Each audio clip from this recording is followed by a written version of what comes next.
महाराष्ट्रप्रेमी बांधवांनो, भगिनींनो आणि मातांनो, माझी भाषणाची सुरुवात बरोबर आहे ना रे? सगळे महाराष्ट्रप्रेमी आहात ना इकडे? कारण ही निवडणूक महाविकास आघाडी आणि महायुती अशी नाहीये, तर महाराष्ट्रप्रेमी आणि महाराष्ट्रद्रोही यांच्यामधली ही लढत आहे. आपण सगळेजण महाराष्ट्रप्रेमी म्हणून एकवटलेलो आहोत आणि पलीकडे सगळे महाराष्ट्रद्रोही आहेत. मी एवढ्यासाठी महाराष्ट्रद्रोही त्यांना म्हणतोय की एक तर आपलं चांगलं चाललेलं सरकार गद्दारी करून पाडलं. जी गद्दारी महाराष्ट्राच्या रक्तामध्ये नाही ती त्यांच्या रक्तामध्ये आहे, म्हणून ते पहिले महाराष्ट्रद्रोही आहेत. त्याच्यानंतर महाराष्ट्राच्या हक्काचं जे काही होतं आणि आहे ते ओरबाडून कुठे नेत आहेत? जिथे नेत्यात तिथपर्यंत आवाज गेला पाहिजे. कुठे नेत आहेत? मग तुमच्या हक्काचं ओरबाडून तिकडे नेत आहेत. मग हे महाराष्ट्रप्रेमी होऊ शकतात? आणि म्हणूनच मी मैदानात उतरलेलो आहे. मला अभिमान आहे एका गोष्टीचा की महाविकास आघाडी आता एवढी मिळून मिसळून काम करते. इकडे आपलं तुपलं काही नाहीये. जे काय करतोय आपण ते महाराष्ट्राच्या हिताचं करतोय.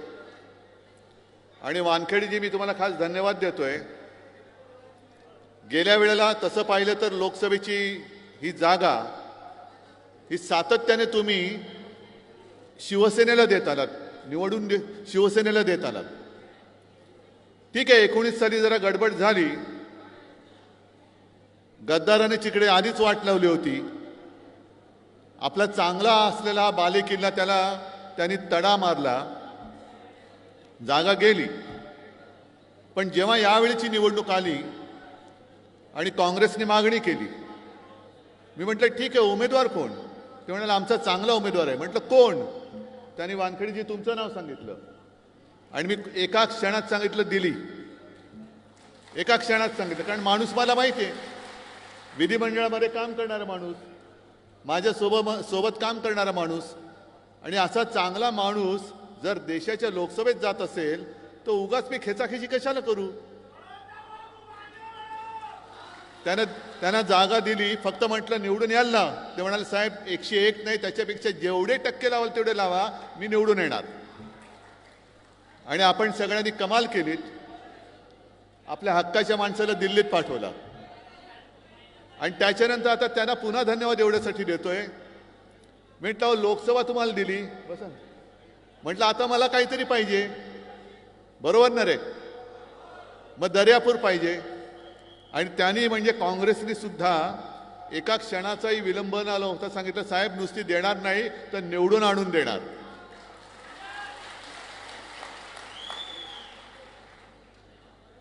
आणि एवढ्या लवकर आपण एकमेकांमध्ये मिळून मिसळून गेलो. मी खरंच तुम्हाला हात जोडून धन्यवाद सांगतोय. धन्यवाद. की आव्हान अजूनही संपलेलं नाही. लोकसभेला आपण दाखवून दिलं, महाराष्ट्राने दाखवून दिलं. म्हणजे अगदी छत्रपती शिवाजी महाराजांना अभिमान वाटेल असं कर्तृत्व महाराष्ट्राने दाखवलं. मी तर म्हणेन माजलेल्या सत्ताधाऱ्यांच्या बुडाखाली ठिणगी महाराष्ट्राने पेटवली. महाराष्ट्राने ठिणगी पेटवली. कारण एक काळ असा होता गेले 10 वर्षाचा, आपण सगळे त्यांच्यासोबत होतो. 40च्या वरती खासदार आले होते. आणखीन काय द्यायचं बाकी होतं? खासदार दिले, आमदार दिले, वरची सत्ता दिली, खालची सत्ता दिली. त्यांच्या डोक्यात हवा गेली. मग हवा काढायला नको? हे आपल्यामुळे म्हणजे सर्वसामान्य जनतेच्या आशीर्वादाने हे गॅसचे फुगे जे फुगले आणि वरती वरती आकाशात जायला लागले. टाचणी मारली, आला फुगा खाली. आता पुन्हा एकदा करून दाखवायचंय. एकदा आपण करून दाखवलं. इथले सुद्धा जे काही खासदार होते, कोणत्या बस्तीमध्ये होते, काय होते, तुम्हाला सगळं माहिती आहे. पण एका साध्या व्यक्तीने तुमच्या सगळ्यांच्या आशीर्वादाने तो जो एक गर्व होता, अहंकार होता, मी तर म्हणेन त्याला पायदळी तोडून टाकला, त्याचा सुपडा साफ करून टाकला. हेच कर्तृत्व याही वेळेला करायचंय. पुन्हा एक साधा माणूस आपण दिलेला आहे. गजाननाच्या हातामध्ये मशाल दिलेली आहे आणि समोर कोण उभा आहे? हे ज्याने आपल्याशी गद्दारी केली आहे. बघा कसा मर्दगडी आहे. आशीर्वाद पाहिजे तुमचे, मत पाहिजे तुमचं, आमदार झाला पाहिजे. बरोबर ना? ठीक.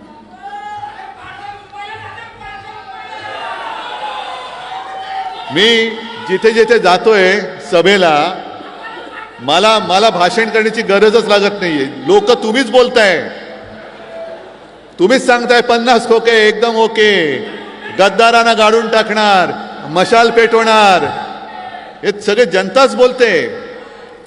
आणि खरंच आहे, गेली 2.5 वर्ष जी आपली जखम या गद्दारीने आपल्या जो वार केला, ती भळभळती जखम घेऊन आपण वाट बघत होतो की कधी एकदा वेळ येते आणि यांचा आम्ही सूड उगवतोय.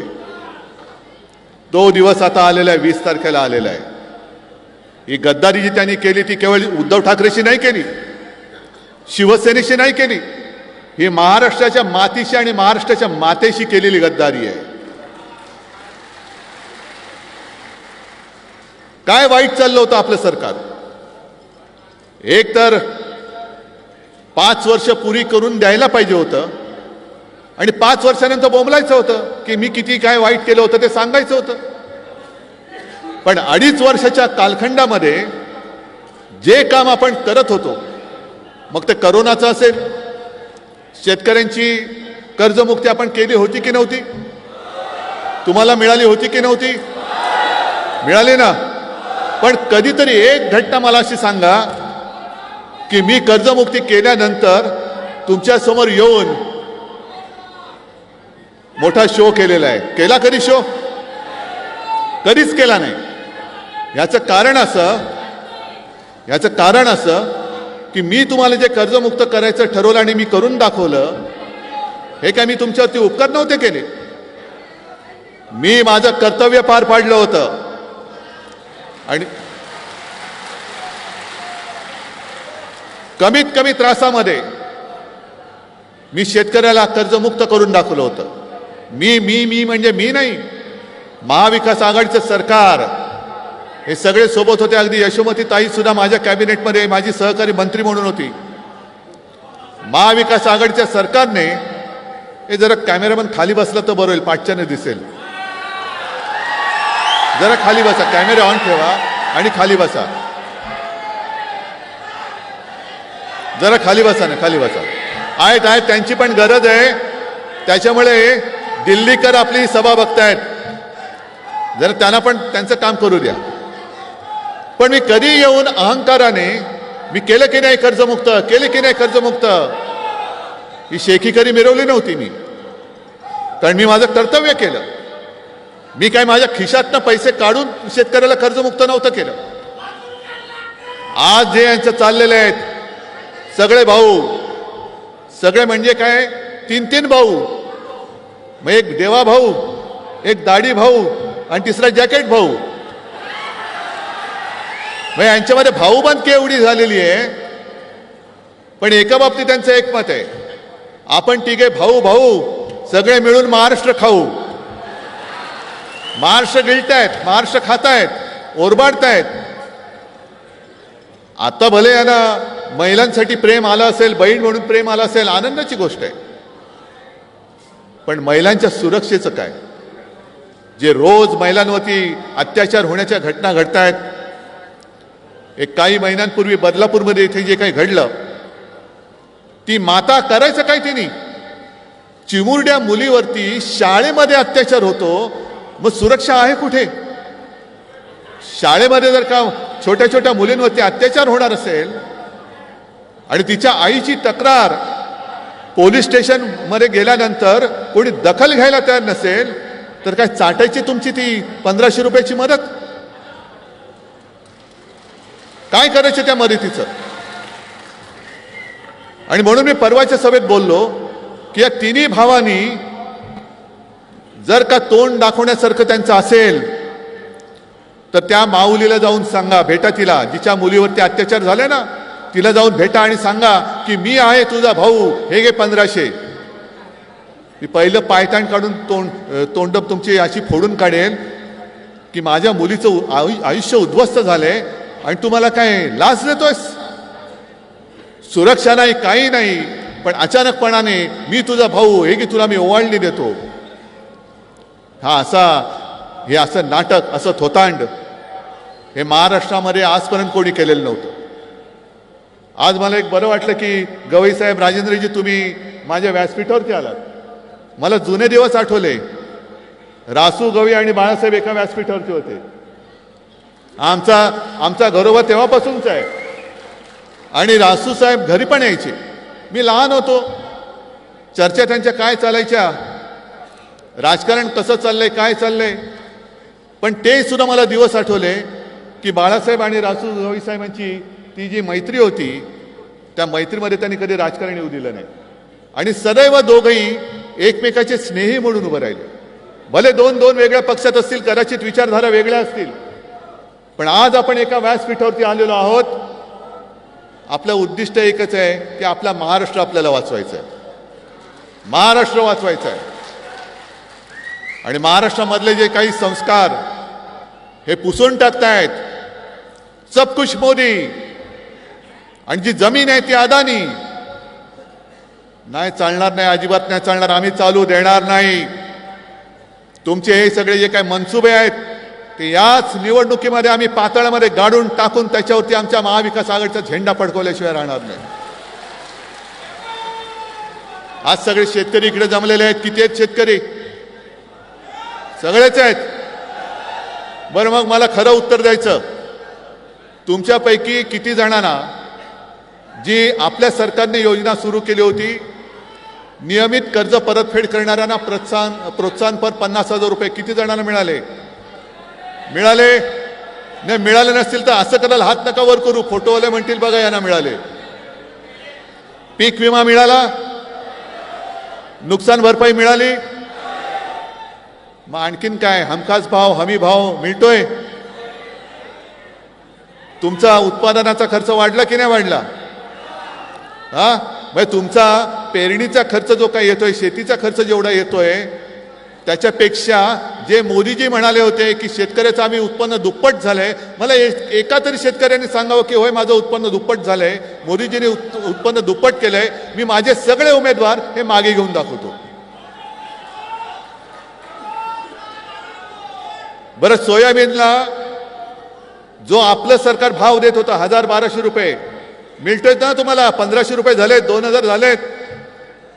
किती जणांचे झालेत? किती? 10,000च्या वरती होता, आता किती आला? 4,000, 4,500, 3,000. म्हणजे उलटी गिनती सुरू झालेली आहे. कापूस खरेदी होतोय, डाळ होते, सोयाबीनचे भाव पडतायत. कारण केंद्र सरकार जे आहे ते डाळीला आयात शुल्क न लावता आयात करायला परवानगी देते. सोयाबीनचं सुद्धा तेच चाललेलं आहे. म्हणजे आपल्या डोक्यावरती आपण इथे अमरावतीत जरी त्यांचा पराभव केला तरी इतरत्र देशामध्ये ते जे काय त्यांना तुटपुंज यश मिळालं, अजूनही ते महाराष्ट्रावरती अन्याय करतायत. परदेशातून डाळी आणतायत, इथल्या माझ्या शेतकऱ्याचा डाळीचा भाव पाडून टाकतायत. परदेशातून तेल आणतायत, इकडे माझ्या सोयाबीनचा भाव पाडून टाकतायत. कापूस असाच चढतोय. खरेदी केंद्र अजून सुरू होत आहेत? नाही होत. खरेदी केंद्र सुरू झालं तर म्हणतात तुझा कापूस ओला आहे. हे भले बसले त्या कापसाच्या गादीवरती राज्य करत, यांच्या गादीतला कापूस आता तुम्हाला काढावा लागेल. गादीतला कापूस काढा पहिल्यांदा. मग काय दिलं काय तुम्ही महाराष्ट्राला? आमचं सरकार तुम्ही पाडलं. मी म्हणे बाळासाहेबांचे विचार सोडले. काय सोडले होते विचार? मी हिंदुत्व सोडलं वाटते तुम्हाला कोणाला? पण ह्यांचं म्हणतील, भाजप जे म्हणेल ते हिंदुत्व मी मानायला तयार नाही, अजिबात तयार नाहीये. कारण आमचं हिंदुत्व असं आहे की हृदयामध्ये राम आणि हाताला काम देणारं आमचं हिंदुत्व आहे. घरातली चूल पेटवणारं आमचं हिंदुत्व आहे. घर पेटवणारं हिंदुत्व मला मान्य नाहीये. तुम्ही मारामाऱ्या लावतायत, हिंदू मुस्लिम वाद करतायत, हिंदूंमध्ये पुन्हा मारामाऱ्या, मराठीमध्ये मारामाऱ्या. कशाला? नुसती सत्ता पाहिजे म्हणून? अरे चांगलं काम केलं असतं ना तर या जनतेने तुम्हाला आज सुद्धा डोक्यावर घेऊन नाचले असते, तुम्हाला काही करण्याची गरज, थापा मारण्याची गरजच लागली नसती. जर तुम्ही माझ्या शेतकऱ्याला आत्ता सांगताय तुम्ही कर्जमुक्त करणार, मग 2.5 वर्ष कशाला अंडी उभवलीत? आता तुमच्या सगळ्या योजना बाहेर पडतायत, महिलांना आम्ही अमुक देऊ, युवकांना तमुक देऊ. मग काल परवापासून मी जाहीर केलेलं आहे, जसं मनोहर जोशी मुख्यमंत्री असताना आपण 5 जीवनावश्यक वस्तूंचे भाव, मग त्याच्यामध्ये तेल, साखर, डाळ, तांदूळ, गहू, हे 5ही जीवनावश्यक वस्तूंचे भाव माझ्या शेतकऱ्याचं 1 रुपया सुद्धा नुकसान होऊ न देता मी त्याचे भाव स्थिर ठेवून दाखवणार आहे. शेतकऱ्याचं नुकसान होऊ देणार नाही. शेतकऱ्याला त्याचा हमी भाव असेल, नुसता हमी भाव नाही, मी तर म्हणतो त्याला हमखास भाव देऊन मी माझ्या बाकीच्या जनतेला 5 जीवनावश्यक वस्तूंचे भाव स्थिर ठेवून दाखवेन. आता काही जणांची काही स्फूर्तिस्थानं असतात, प्रेरणास्थानं असतात. मी परवा जाहीर केलं आणि मी आज तुम्हाला प्रश्न विचारतोय. आपलं सरकार आल्यानंतर मी महाराष्ट्राच्या प्रत्येक जिल्ह्यात आणि सुरतेला सुद्धा छत्रपती शिवाजी महाराजांचं मंदिर उभारणार आहे. तुम्हाला मान्य आहे की नाही? अरे हे दैवत जर का झालं नसतं तर मोदीजी तुम्ही दिल्ली बघितलीच नसती. आज हे काय थया नाचतायत, कोणाच्या जीवावर नाचताय?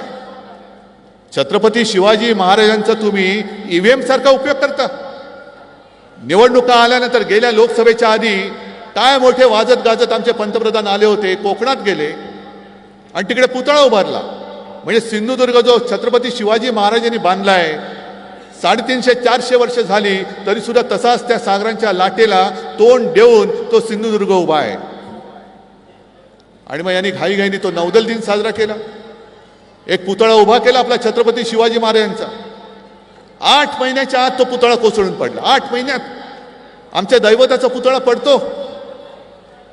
पण केवळ आणि केवळ निवडणुका लोकसभेच्या तोंडावर होत्या म्हणून आम्ही छत्रपती शिवाजी महाराजांचे भक्त आहोत, आम्हाला मतं द्या म्हणून तुम्ही ते नाटक केलं. अशुभ हाताने उभारलेला पुतळा महाराजांना सुद्धा ते सहन नाही झालं. पण तुम्ही नालायकांनो त्या पुतळ्यामध्ये सुद्धा पैसे खाल्लेत, भ्रष्टाचार केला आणि माझ्या दैवताचा पुतळा पडला तरी तुम्हाला त्याची किंमत नाहीये. या वाक्याला आणि या शब्दाला सुद्धा गेल्या निवडणुकीत निवडणूक आयोगाने माझ्यावरती आक्षेप घेतला होता. जय भवानी बोलायचं नाही, जय शिवाजी बोलायचं नाही. मग काय तुमच्या त्या बोगस लोकांच्या नेत्यांच्या नावाला आम्ही जय जयकार करायचा?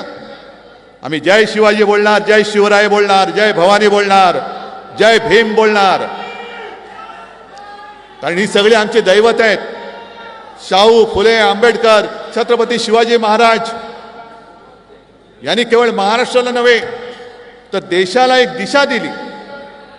पण मी शिवाजी महाराजांचं मंदिर प्रत्येक जिल्ह्यात उभारणार, अगदी सुरतला सुद्धा उभारणार म्हटल्यानंतर देवेंद्र फडणवीसांनी मला आव्हान दिलं. आव्हान माहितीये का? आव्हान दिलं. आव्हान माहितीये का काय? मुंब्र्यात ह्यांचं मंदिर बांधून दाखवा. अरे मुंब्रा आमचाच आहे काय? पाकिस्तानात आहे मुंब्रा? मुंब्र्याच्या प्रवेशद्वारावरती छत्रपती शिवाजी महाराजांचा, जिजाऊचा, तुकाराम महाराजांचा, सावित्रीबाई फुलेंचा पुतळा आहेच. पण देवेंद्र फडणवीसांना मला सांगायचंय की जसं मोदींनी आपल्या नवीन पटनायकांना सांगितलं होतं की जिल्हे की राजधानी बताओ, मला कळलंच नाही, मी मुख्यमंत्री होतो पण जिल्ह्याला राजधानी असते. तसं फडणवीसांना माहिती नाही की मुंब्रा हे ठाणेमध्ये येतं आणि त्या ठाणे जिल्ह्यामधला एक गद्दार तुम्ही मुख्यमंत्री म्हणून तुमच्या डोक्यावरती बसवला. त्याच्या जिल्ह्यात जर छत्रपती शिवाजी महाराजांचं मंदिर तुम्ही नसाल बांधू शकत तर मी बांधून दाखवतो. आणि गद्दाराच्या हातातनं ते मंदिर होऊ पण शकत नाही. पण महाराजांचं मंदिर उभारतो म्हटल्यानंतर काय अंगाची लाई झाली, तीळ पापड झाला. महाराजांचं मंदिर बांधणार म्हणजे काय होणार? मग दुसरा प्रश्न मी त्यांना विचारतो की तो राजकोटला जो पुतळा तुम्ही उभारला होतात वाऱ्यामुळे पडला. आमच्या मुख्यमंत्र्याची दाढी नाही हलत वाऱ्यानी. हा दुसऱ्या जॅकेटवाल्या भाऊचं जॅकेट नाही हलत.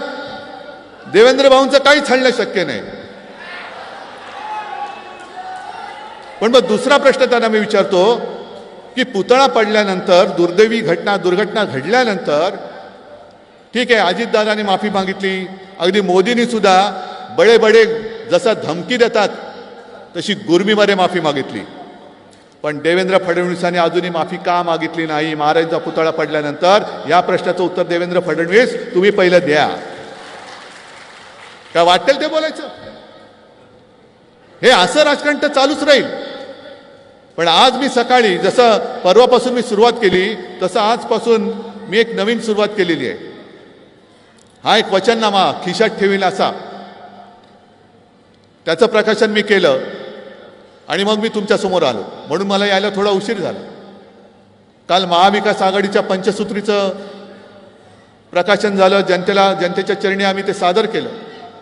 पण मला असं वाटलं की महाविकास आघाडीचा वचननामा जो आहे, जाहीरनामा जो आहे, त्यातल्या काही गोष्टी आणि अधिक आपल्याला काही गोष्टी वाटतात ह्या माझ्या जनतेला आपण का द्यायच्या नाहीत? आणि म्हणून जो महाराष्ट्र आता हे लाचार करायला निघालेले आहेत, एक तर महाराष्ट्राला भिके कंगाल करायला निघालेले आहेत. काय त्यांची एक घोषणा आहे, बटेंगे तो कटेंगे. अरे बघतो ना कोण काटेंगे, कोण येतं काटायला बघतो मी.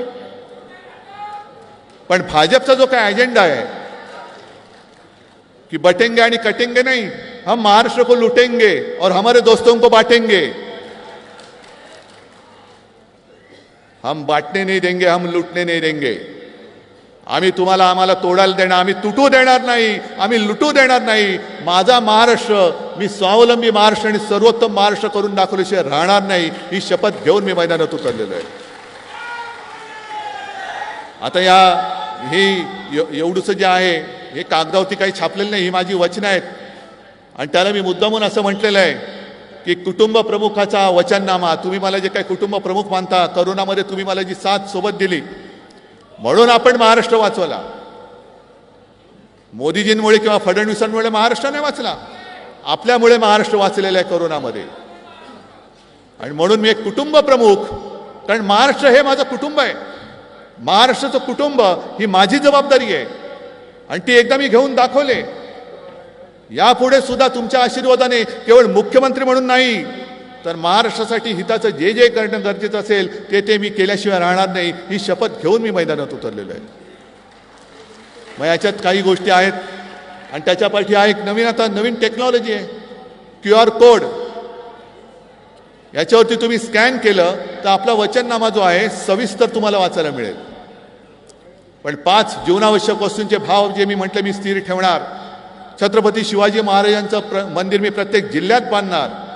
त्याचप्रमाणे मुलींना जे शिक्षण मिळते मोफत, तसंच मी माझ्या महाराष्ट्राच्या मुलांना सुद्धा मोफत शिक्षण देणार. याला कारण आहे, कारण इकडे माता भगिनी बसल्यात, इकडे सगळे वडीलधारी मंडळी बसल्यात.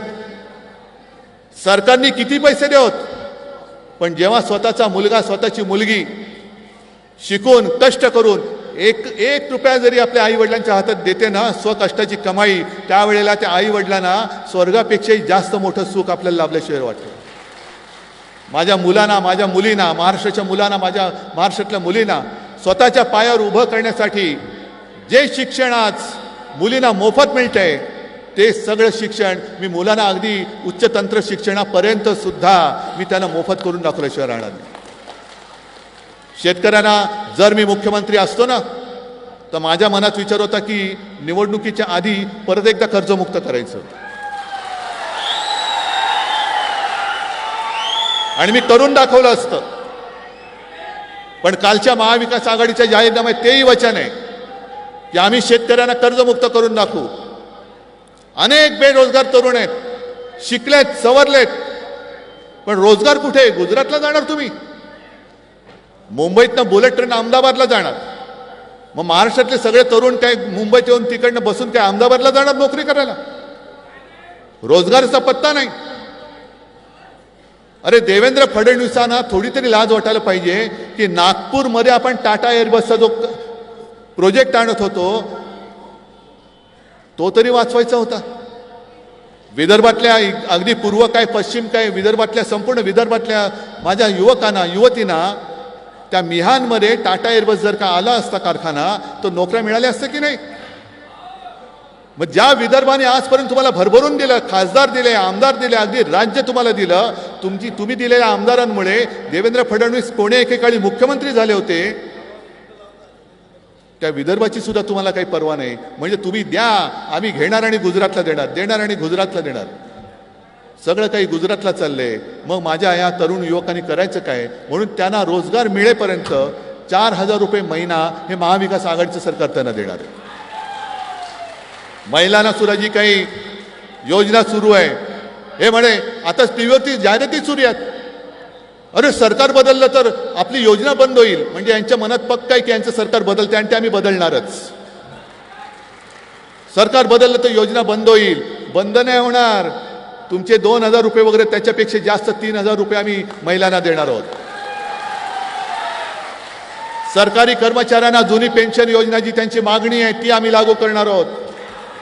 आशा अंगणवाडी महिला ज्या आहेत, ज्यांनी खूप मोठं काम कोरोनाच्या काळात केलं, त्यांचं मानधन आम्ही वाढवणार आहोत. अशा कितीतरी गोष्टी आहेत.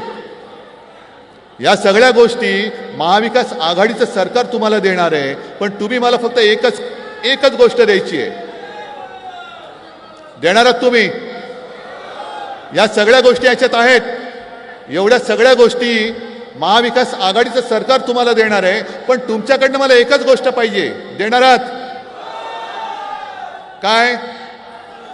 तुमचा आशीर्वाद आणि तुमचं मत, ही एकच गोष्ट मला पाहिजे.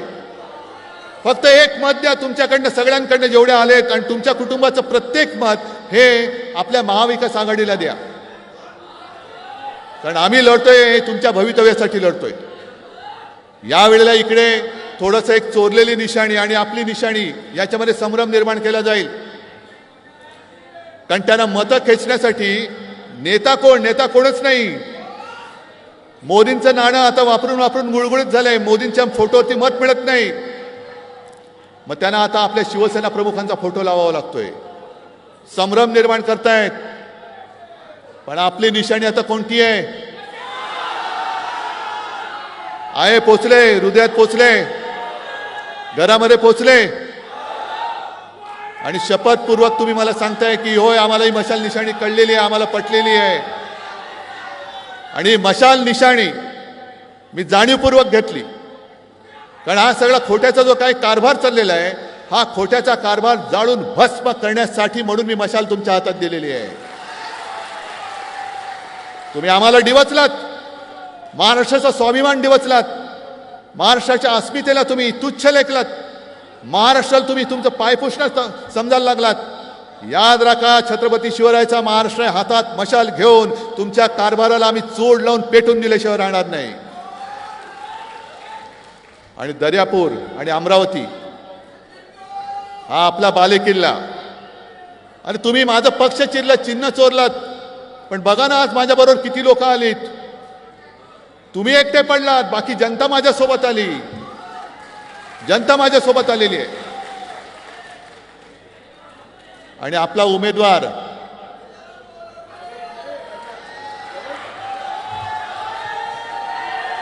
आहे ना पसंत आहे की नाही? मग समोरच्या गद्दाराला तडीपार करायचा.